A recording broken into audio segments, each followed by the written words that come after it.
જો વિદ્યાર્થી મિત્રો ધોરણ 8 ના વિદ્યાર્થીઓ હવે અહીંયા પ્રકરણ 11 માપન જે ચાલુ હતું અને એના પછી આપણે જે પોઈન્ટ પર પહોંચ્યા છે ઘન લંબઘન અને નળાકારના પૃષ્ઠફળ ત્યારે આપણે કોરોનાની મહામારીના કારણે સ્કૂલો બંધ કરવા માટેનો આદેશ આપણને મળ્યો, બરાબર છે? તો એ વખતનો પોઈન્ટ આપણો જે ચાલે છે જે આપણે સમજાયેલો છે છતાં પણ આપણે ફરીવાર એનું પુનરાવર્તન કરી લઈશું. તો ઘન લંબઘન અને નળાકારના પૃષ્ઠફળ વિશે વાત કરીએ તો લંબઘન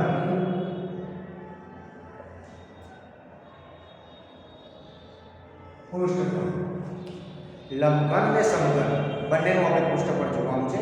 એમાં લખીએ છીએ લંબઘનનું પૃષ્ઠફળ. હવે પહેલા વસ્તુ તો એ જોઈએ કે પૃષ્ઠફળ કોને કહેવાય. પૃષ્ઠફળ એટલે શું? તો પૃષ્ઠફળનો મતલબ થાય છે કે બધી જ જે લંબઘન છે એ લંબઘનની બધી જ બાજુઓનું ક્ષેત્રફળ. એટલે લંબઘનની કેટલી બાજુ હોય આપણે બધા સારી રીતે જાણીએ છીએ. 6 ફલક હોય એને ટોટલ, બરાબર? આગળ અને પાછળનો, ડાબી તરફ અને જમણી તરફનો, અને તળિયાનો અને છતનો, એમ કરીને ટોટલ 6 હોય છે, બરાબર છે? તો એ સમઘન આપણે અને લંબઘન આપણે દોરીએ છીએ.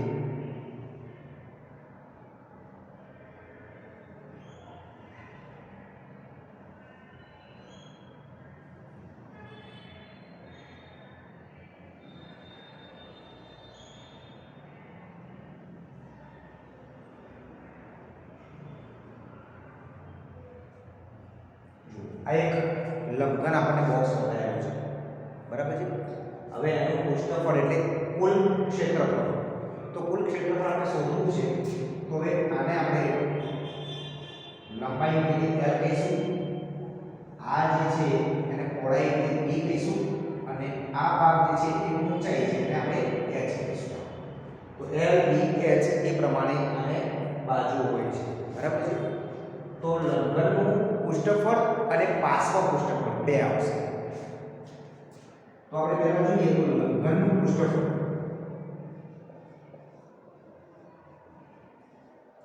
તો લંબઘનનું પૃષ્ઠફળ મતલબ થશે કે બધી બાજુઓનું માપ, બધી બાજુઓનું ક્ષેત્રફળ. હવે નીચેની બાજુ જોઈએ તો ઉપરની બાજુ આવે, ડાબી બાજુ જોઈએ તો જમણી બાજુ આવશે, અને આગળની બાજુ જોઈએ તો પાછળની બાજુ આવશે, બરાબર છે? તો પહેલા નીચે તળિયું લઈએ તો એ બંનેનો ગુણાકાર કરીશું L ગુણ્યા B. એ જ પ્રમાણે પ્લસ ઉપર ફરીથી તળિયું આવશે તો L ગુણ્યા B નો માન આ પણ L અને લંબાઈ અને B એટલે પહોળાઈ તો L ગુણ્યા B પ્લસ હવે જમણી બાજુ લો તમે તો સામે ડાબી બાજુ લઈ લઈશું. તો હવે જુઓ જમણી બાજુમાં પહોળાઈ છે અને સામે ઊંચાઈ છે. આ બંનેનો જ્યારે ગુણાકાર કરીએ તો જમણી બાજુનું જે ફલક છે એનો ક્ષેત્રફળ આવશે એટલે B ગુણ્યા H આવશે. તો B ગુણ્યા H તો સામે ડાબી બાજુ પણ એક વસ્તુ થશે, બરાબર છે? તો એ પણ આવશે B ગુણ્યા H. હવે એ જ પ્રમાણે આપણે શું કરીશું તો આગળ અને પાછળ. આગળ એટલે આટલું. તો એ શું છે? લંબાઈ અને ઊંચાઈ છે એટલે L ગુણ્યા H આવશે. તો પ્લસ L ગુણ્યા H અને પ્લસ એવું ને એવું નીચે આગળ અને પાછળનો ભાગ છે તો પાછળના ભાગ માટે પણ સેમ એ જ આવશે L ગુણ્યા H. તો જુઓ LB LB 2LB BH BH તો BH LH LH બે વખત LH થાય છે. તો આપણે એવું લખી શકીએ કે 2LB 2BH 2 LH અથવા HF જે કોઈ તમે HF કો LH કો બધું સેમ જ છે. બધામાંથી આપણે બે સામાન્ય લઈ લઈશું. તો બે સામાન્ય લઈ લઈએ તો LB BH LH અથવા તો H. તો આ જે તમારું સૂત્ર બને, બરાબર છે, એ આપણું લંબઘનનું પૃષ્ઠફળ આવ્યું. મતલબ લંબઘનનું પૃષ્ઠફળ આપણું આવી ગયું અને બધી જ બાજુઓનું ક્ષેત્રફળ આવી ગયું. હવે આપણે પાર્શ્વ પૃષ્ઠફળની જરૂર છે. તો માની લો કે લંબઘન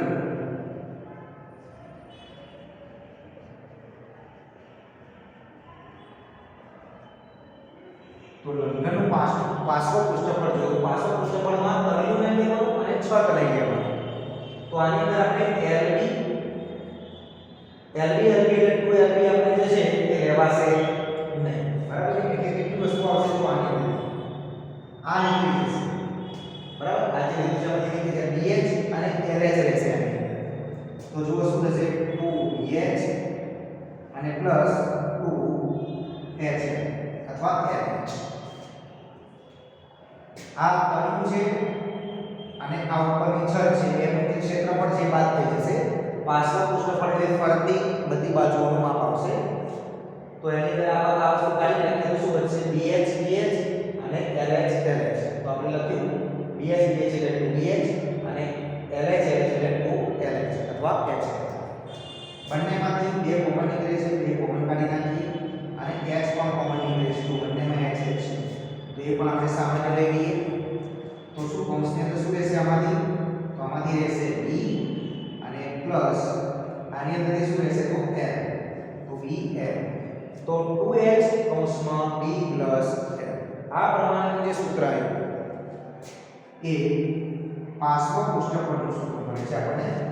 અને આ જે છે એકલા પૃષ્ઠફળ એટલે કે કુલ પૃષ્ઠફળ જેને કહીએ છીએ આપણે.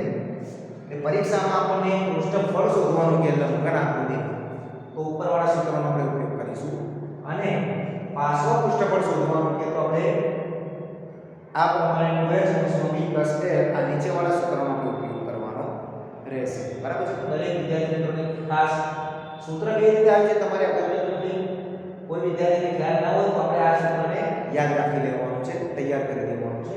તો આવું કોઈ પણ નામ આપણે શોધવાનું કે તો આપણે સારી રીતે કરી શકીએ. બરાબર છે?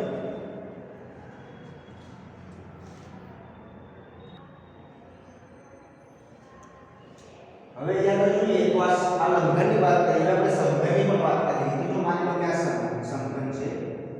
તો સમઘનમાં આપણે બધા જાણીએ છીએ કે સમઘનની બધી બાજુઓ કેવી હોય? સરખી હશે.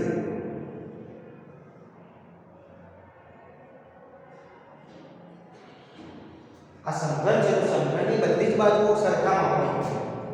અહીંયા પણ L આવશે.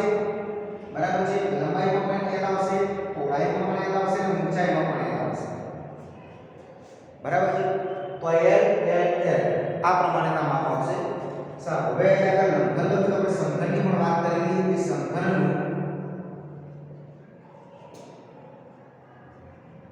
પૃષ્ઠફળ.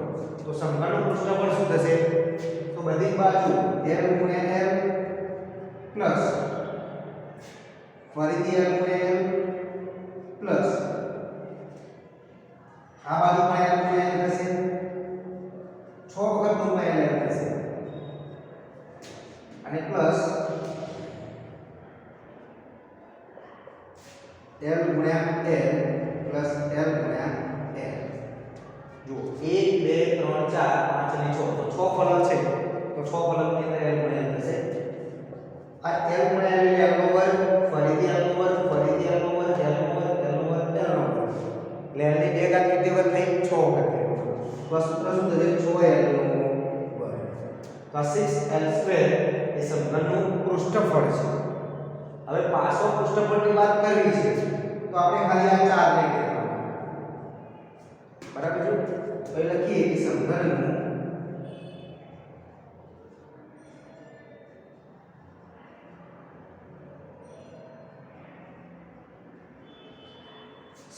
પાર્શ્વ પૃષ્ઠફળ. તો હવે સમઘનનું પાર્શ્વ પૃષ્ઠફળ લખવું છે તો ઉપર છત અને તળિયું બેમાંથી કોઈ નહીં ગણવાની, ફરતી બધી ગણી લેવાની. તો 4 થશે. 1 2 આગળ પાછળ કરી 4 થશે. તો 4 જે થાય તો 1 2 3 ને 4 નો લીધો બે કાઢી નાખીશું. તો L ગુણ્યા L નો વર્ગ, L નો વર્ગ, L નો વર્ગ અને L નો વર્ગ. ટોટલ 4 L નો વર્ગ થશે. કેટલું થશે? તો 4L² આ સમઘનનું પાર્શ્વ પૃષ્ઠફળ, આ સમઘનનું પૃષ્ઠફળ. એ પ્રમાણે આપણે ચારે સૂત્રો સમઘન અને લંબઘન માટેના વાત થઈ ગઈ પૂરી. બરાબર છે? તો આ સૂત્રો પરથી આપણે દાખલા ગણવાના છે.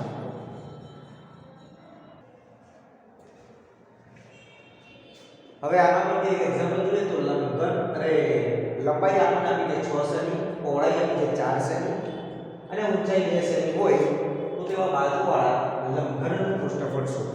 હવે પૃષ્ઠફળ શોધવાનું કીધું એટલે આપણે પહેલું સૂત્ર જે તમને લખાયું એ પ્રમાણેનો આપણે ઉપયોગ કરવો પડશે. તો લખીશું કે લંબઘનનું પૃષ્ઠફળ બરાબર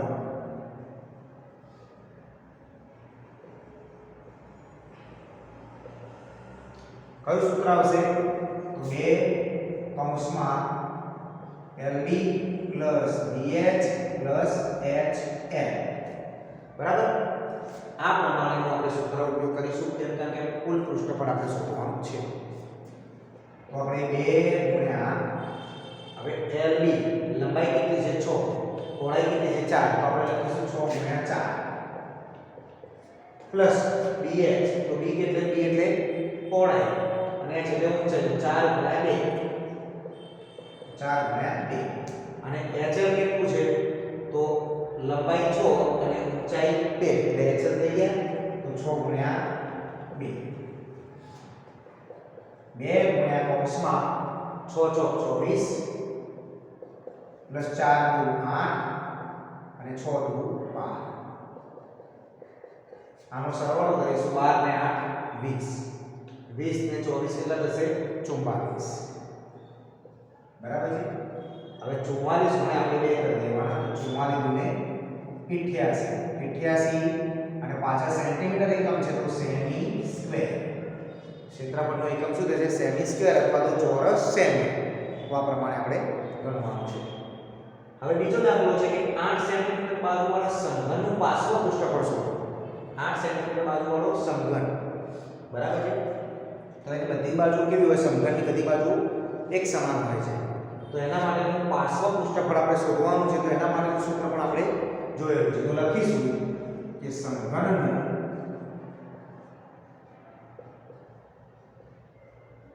પાર્શ્વ પૃષ્ઠફળ બરાબર 4L નો વર્ગ બરાબર. એમાં શું થશે 4L નો વર્ગ તો 4 ગુણ્યા L નો વર્ગ એટલે 8 હવે 8 નો વર્ગ તો 4 ગુણ્યા 8 નો વર્ગ કેટલો થાય 2 ને 64 તો આપણે લખીશું 64 અને 64 ગુણ્યા 4 કરવાના 16 નું 6 બધી પડી 1 6 24 ને 25 256 અને સેમી છે તો આપણે સેમી સ્ક્વેર. તો દરેક વિદ્યાર્થી મિત્રોને ખ્યાલ આવી ગયો છે બરાબર છે કે આ દાખલા કેવી રીતે ગણાય છે સમઘન અને લંબઘન માટેના. ઓકે.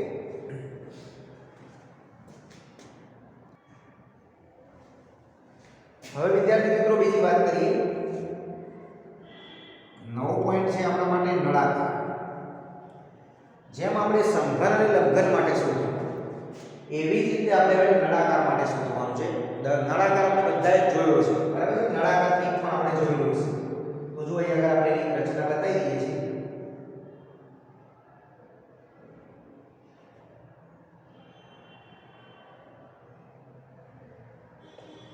આ એક નળાકાર છે અને નળાકાર છે પાછો કેવો છે ખુલ્લો નળાકાર છે.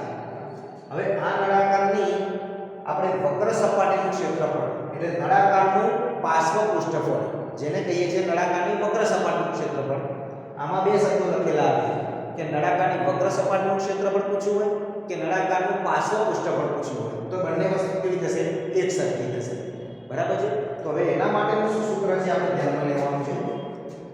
તો નળાકારનું પાર્શ્વ પૃષ્ઠફળ બરાબર આ નળાકારને એક લંબઘનમાંથી બનાવવામાં આવેલો છે બરાબર છે. એટલે એનું સૂત્ર થશે 2πrh. આ પ્રમાણેનું સૂત્ર છે કારણ કે આની અંદર જે ઉપરનો જે ભાગ નળાકાર છે એ વર્તુળ તરીકે વર્તે છે. તો વર્તુળના ક્ષેત્રફળનો અહીંયા ઉપયોગ થાય છે કે આપણે વર્તુળનો પરિઘ ધ્યાનમાં લેવો પડે છે. તો વર્તુળનો પરિઘ છે 2πr બરાબર છે અને જે હાઈટ છે એ એની ઊંચાઈ છે.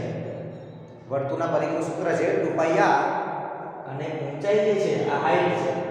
આ વર્તુળનો પરિઘ મતલબ આ ગોળ ફરતી કિનારી આખી બરાબર છે એનો પરિઘ કહેવાય છે. અને હાઈટ લેવી એ h એટલે એની ફરતું વક્ર સપાટી બધી ધ્યાનમાં આવી જશે. તો 2πrh આ સૂત્ર છે પાર્શ્વ પૃષ્ઠફળ બરાબર છે. હવે પાર્શ્વ પૃષ્ઠફળ તો આપણે લખી દીધું પણ ઘણી વખતે આવા દાખલાઓની અંદર એવું થશે કે ત્યાં તળિયું અને ઢાંકણ બંનેની પણ જરૂરિયાત ઊભી થશે કે દાખલા તરીકે કોઈ પીપ છે અને પીપને રંગવાનો બહારના ભાગથી રંગવાનો એક ચોરસ સેન્ટીમીટર પ્રમાણે 5 રૂપિયા 10 રૂપિયા પ્રમાણે ભાવ આપેલો છે કે એટલો ભાવ હોય તો આખું પીપ રંગવાનો ખર્ચ કેટલો થાય તો એના માટે તમે ઉલ્લેખ પણ કર્યો છે કે તળિયાવાળો નળાકાર અથવા તો ઢાંકણ સાથે તળિયાવાળો નળાકાર બરાબર છે આવો તમે ઉલ્લેખ કરેલો છે તો એવા ટાઈમે આપણે કુલ પૃષ્ઠફળ નળાકારનું કુલ પૃષ્ઠફળ આપણે જોવું પડશે તો એ લખીએ આપણે બીજું સૂત્ર કે નળાકારનું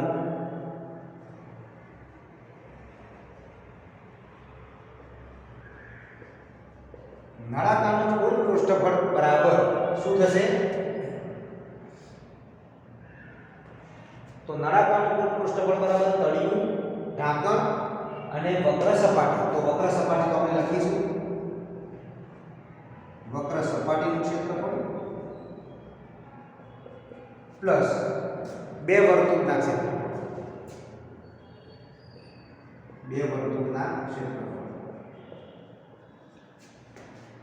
તળિયું છે પણ વર્તુળ છે તો એનું ક્ષેત્રફળ અને ઢાંકણ છે પણ વર્તુળ છે તો એનું ક્ષેત્રફળ આ બંને જગ્યાઓ પર આવી જશે આ ભાગ બે છે તળિયું પણ આવી જશે અને આખી વક્ર સપાટી બી આવી જશે બરાબર છે તો વક્ર સપાટીનું ક્ષેત્રફળ ઉપર છે 2πr h પ્લસ બે વર્તુળના ક્ષેત્રફળ તો વર્તુળનું ક્ષેત્રફળ તમને ના ખબર હોય તો હું તમને એનું સૂત્ર કહી દઉં છું કે વર્તુળનું ક્ષેત્રફળ થશે πr² બરાબર છે અને બે વખત વર્તુળના ક્ષેત્રફળ છે એટલે 2πr²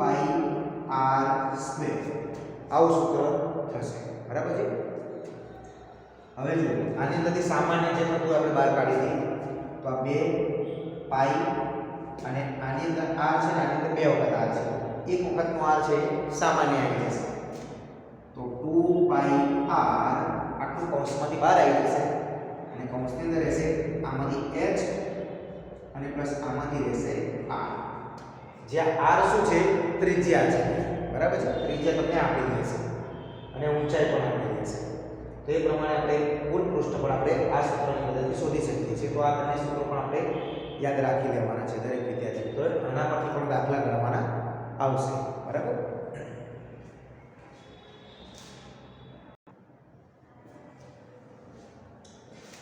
હવે જુઓ મિત્રો નળાકાર પરથી આપણને એક્ઝામ્પલ બતાવ્યું છે કે એક નળાકારની ત્રિજ્યા 14 સેન્ટીમીટર છે અને ઊંચાઈ એની 8 સેન્ટીમીટર છે તો તેવા નળાકારનું કુલ પૃષ્ઠફળ શું તો કુલ પૃષ્ઠફળનું સૂત્ર આપણે આગળ ભણી ગયા મિત્રો બરાબર તો આપણે લખીશું પહેલા તો ત્રિજ્યા r બરાબર કેટલા આપેલા છે 14 સેન્ટીમીટર તો 14 સેન્ટીમીટર આપણે લખીશું અને ઊંચાઈ આપણને આપી છે 8 સેન્ટીમીટર તો ઊંચાઈ h બરાબર આપણે લખીશું 8 સેન્ટીમીટર આ પ્રમાણે આપણને આપેલું છે બરાબર હવે આપણે શું કરવાનું છે તો આનું કુલ પૃષ્ઠફળ શોધવું છે તો લખીશું નળાકારનું કુલ પૃષ્ઠફળ બરાબર 2πr કૌંસમાં h પ્લસ r આ પ્રમાણેનું સૂત્ર છે 2 એટલે પાઈ એટલે આપણને કિંમત કઈ જેને આપેલી હોય તો આપણે 22 સપ્તમાંશ આ કિંમત નક્કી થયેલી છે તો 22 સપ્તમાંશ આપણે લખવાની છે પાઈની અને ગુણ્યા r આપણે આપેલું છે 14 સેન્ટીમીટર તો આપણે લખીશું 14 સેન્ટીમીટર કૌંસની અંદર h એટલે ઊંચાઈ આપી છે 8 સેન્ટીમીટર તો આપણે લખીશું r અને r આપ્યું છે 14 તો ફરીથી પાછા 14 લખીશું આપણે હવે જોવાનું કે છેદ 7 નો છેદ તે ઉપર ઉડે છે તો આપણે પહેલા ઉડાડીને ઓછું કરી નાખીશું તો જુઓ 7 * 14 બરાબર છે 7 * 14 22 * 44 અને 44 * 88 કર્યા પછી કૌંસની અંદર આપણને 8 વત્તા 14 આપેલા છે તો 14 ને 8 કેટલા થશે 22 થશે તો 22 હવે 22 અને 88 નો આપણે શું કરી દેવાનો ગુણાકાર કરવાનો તો 88 ગુણ્યા 22 આપણે કરી દેવાના છે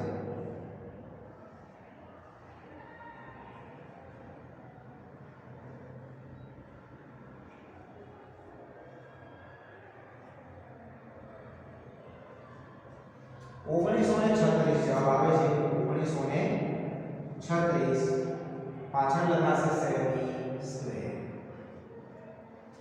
બરાબર એક ક્ષેત્રફળની વાત છે પૃષ્ઠફળની વાત છે એટલા માટે આપણે એક સેમી સ્ક્વેર લખીશું જ્યારે ઘનફળ આવશે ત્યારે ઘન સેમી લખીશું બરાબર છે એ મુદ્દો જ્યારે આવશે ત્યારે આપણે એનો ઉપયોગ કરવાનો છે તો દરેક વિદ્યાર્થી મિત્રોને આટલા સુધી ખ્યાલ આવી ગયો છે બરાબર છે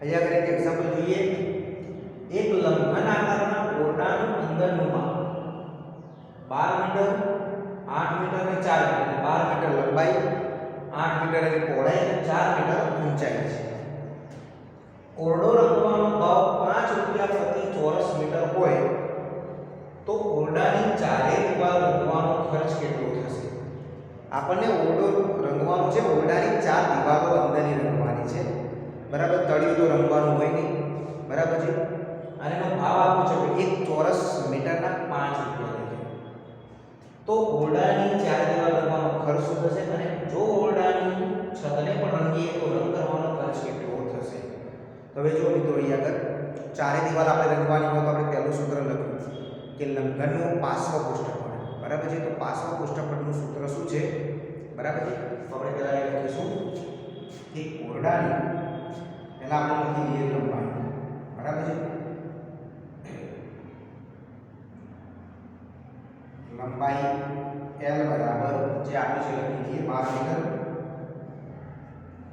પછી આપણને પહોળાઈ આપેલી છે તો પહોળાઈ નીચે લખી દઈએ પહોળાઈ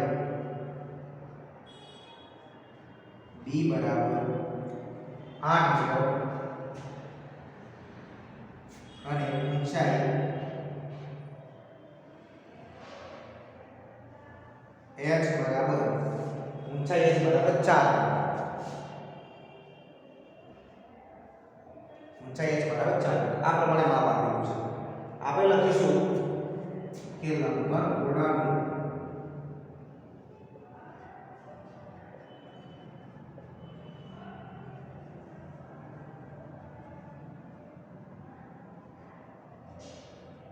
ઓરડાનું પાર્શ્વ પૃષ્ઠફળ બરાબર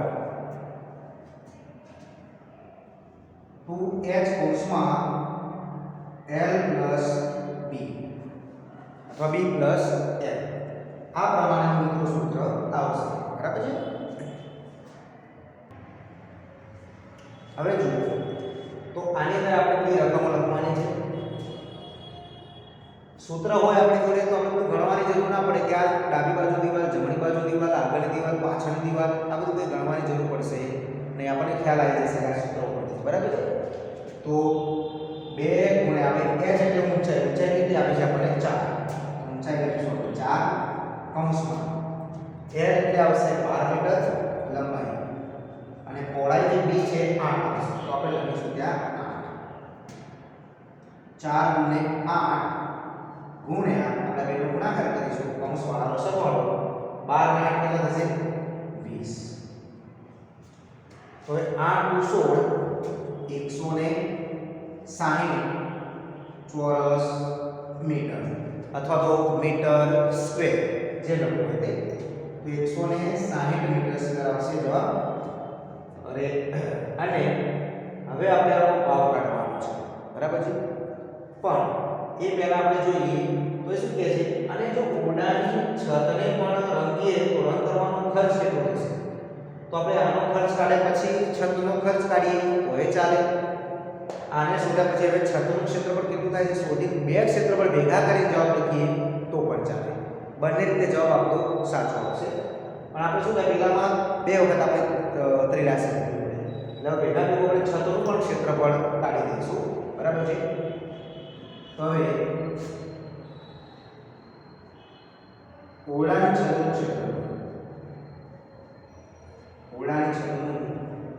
ક્ષેત્રફળ છત હવે કેવી હોય તો એને શું થશે લંબાઈ અને પહોળાઈ આવશે તળિયું હોય એ પ્રમાણે છત હોય તો લંબાઈ અને પહોળાઈ તો લંબાઈ અને પહોળાઈ 12 * 8 = 96 L ગુણ્યા L = 12 ગુણ્યા 8 = 96 ચોરસ મીટર તો 96 ચોરસ મીટર આ અને 160 ચોરસ મીટર પાછો પૃષ્ઠફળ આ બંનેનો શું કરી દેવાનો સરવાળો કરી દેવાનો હવે લખવાનું આપણે કે કુલ ક્ષેત્રફળ છત અને પાછો પૃષ્ઠફળ બંનેનું કુલ ક્ષેત્રફળ જોઈએ તો કેટલું થશે તો હવે મિત્રો આપણે જોવાનું છે કઈ આગળ કુલ ક્ષેત્રફળ તો કુલ ક્ષેત્રફળ કેટલું થશે તો પાછો પૃષ્ઠફળ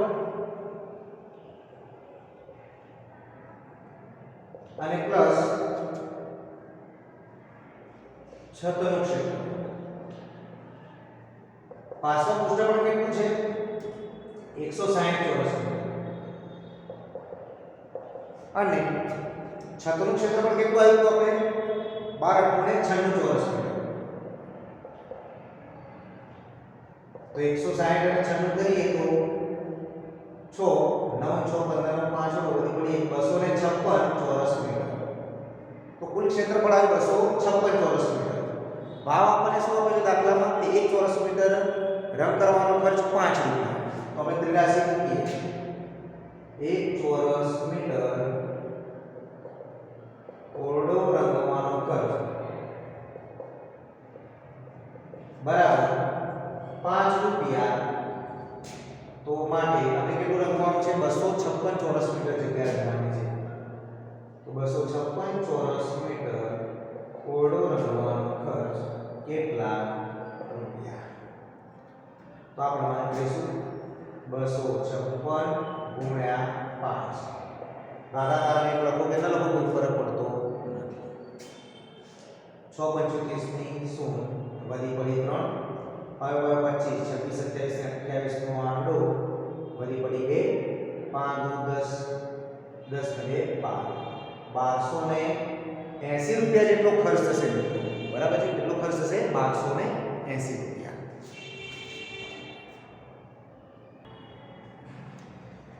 તો હવે 1280 રૂપિયા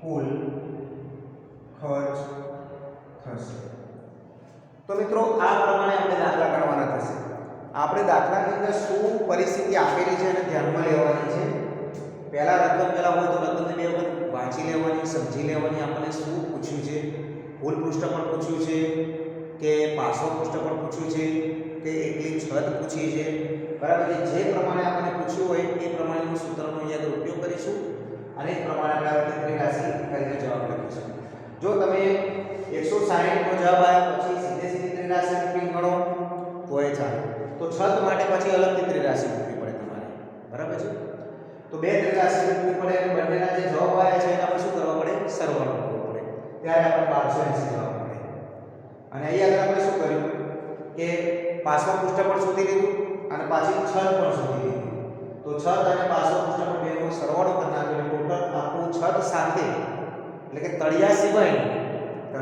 ક્ષેત્રફળ આપણને મળી 256 ચોરસ મીટર અને એના પરથી આપણે ત્રિરાશી મૂકી અને જવાબ લાવી દીધા છે બરાબર તો આ પ્રમાણે આ આપણને સરળ લાગશે તો હું માનું છું કે દરેક વિદ્યાર્થીને આ સૂત્રો અને આજના શીખવાડેલા જે દાખલા છે એક્ઝામ્પલ આપેલા છે એની અંદર આપણને ખ્યાલ આવી ગયો છે તો આ દરેકે આ દાખલા અને સૂત્રો આપણી નોટબુકની અંદર ખાસ લખી લેવાના છે અને સૂત્રો ખાસ નોંધે કરવાના છે બરાબર છે